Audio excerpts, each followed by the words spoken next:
How do we get more done with the little time that we have? How do we become more motivated to do more work? Here's the truth about productivity, summed up in a simple little formula. P equals E divided by S. Your productivity is equal to your energy levels divided by how efficient your system is. We'll rate energy on a scale of 1 to 10, 10 being the most and 1 being the least. Energy dictates how motivated you feel and also how long you can work every day before feeling burnt out. Without it, you'll have an extremely hard time getting out of bed, let alone study or work on a project for the many hours that you want. Now, there are two things that you need to make sure you are doing in order to maximize your energy. The first comes from optimizing your biology. Basically, if you have a bad diet, bad sleep, no exercise, a hormonal imbalance, lack of sunlight at the right times, if you breathe through your mouth instead of your nose, or if you have any other bad habits or addictions, chances are the baseline amount of energy you have throughout the day is much lower than it should be. Now, we're not going to dive into each of these things as there is a lot of information online covering each in more detail. What you should do is you should take note on which of these stand out, which of these areas you could work on, and then figure out how to fix these individual areas after finishing this video. But I will leave you with one tip that's really helped me out personally. I like to work in a fasted state when I wake up, and this is because fasting has been shown to release adrenaline, which is one of the most energizing hormones out there. So what I do is skip breakfast and I don't eat lunch until after I complete my work for the day. This is something that works for some people, but not for others, so keep that in mind.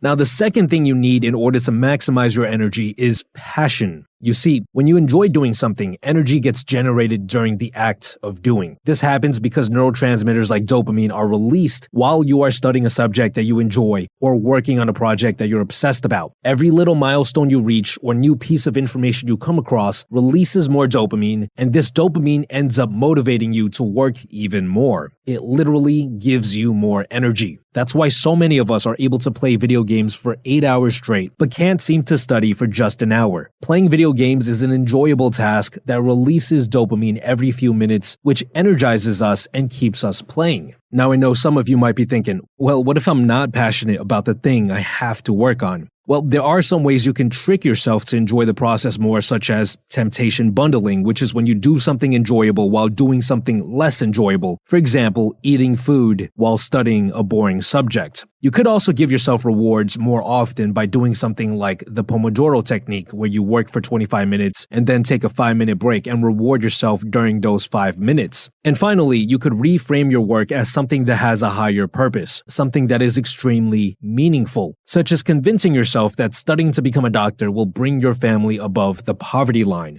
If techniques like this do not work, then you must face a harsh reality. If you genuinely do not enjoy something, it is almost always going to be much harder for you to generate more energy, especially over long periods of time. If you are genuinely not interested in becoming an engineer or a doctor like your parents want you to, then I honestly believe you should switch to something else that you do enjoy. Because when you work on a passion, you will be able to tap into a much larger pool of energy, which in turn increases your chances of success. You will go out of your way to research a subject that you are interested in. You will spend hours working on something without anyone having to force you to do it. Your productivity levels will be much higher because your E in the formula will be much higher. The second part of the formula is S, the efficiency of your system, which is also rated on a scale of 1 to 10, but in this case, the more efficient your system is, the lower the number should be. So someone without any system whatsoever, someone who just tries to do the work that they remember in their head, has a 10 for efficiency. They are not efficient at all. On the other hand, someone with an overly complicated bullet journal with 20 different things that they try to fill out every day, half of which they forget to do, that's like a 6. It's better than nothing, but it's definitely not the most efficient system out there. The most efficient systems are systems that primarily focus on the most important tasks that you need to do. I'm sure many of you have heard of the 80-20 rule. 80% of all progress boils down to just 20% of the work. If you can identify the most important work of the day and get that done every day, it's no question that you'll be more productive. Now, as some of you know, for the past couple of years, I've used bullet journals to organize my life. But this year, I've been trying to cut down on the number of things I bring with me when I travel, so I've decided to try out Notion, who are actually the sponsors of today's video. Notion is probably the most well-known online organizational tool out there. I've been using it to help manage the business for a couple of weeks now, and I've converted the most important things from my bullet journal onto the platform. Here is my video pipeline that I'm using to track all of the video projects that I have going on and where I'm currently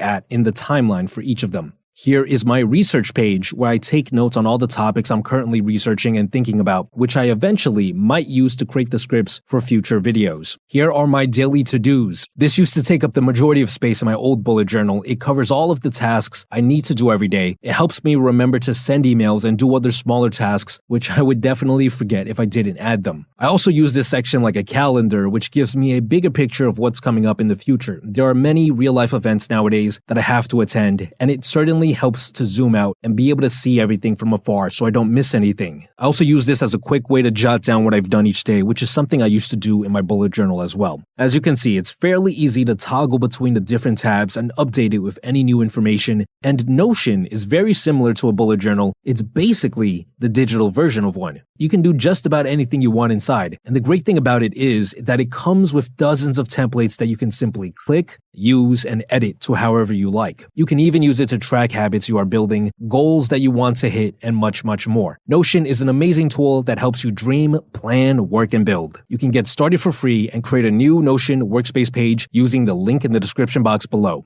Now, like I mentioned before, it doesn't really matter what type of system you have. You could have a physical one in the form of a bullet journal or a digital one like Notion, as long as it is efficient, which means that you're not trying to do 20 things every day and you instead focus on the 20% of things that you need to do in order to get 80% of the results that you want in life. To sum things up, if you truly want to become more productive, you must make sure that you have as much energy as possible, and then make sure that you funnel this energy into the most efficient system as possible. This is essentially the secret to productivity. I hope this video was helpful. Besides that, guys, stay tuned.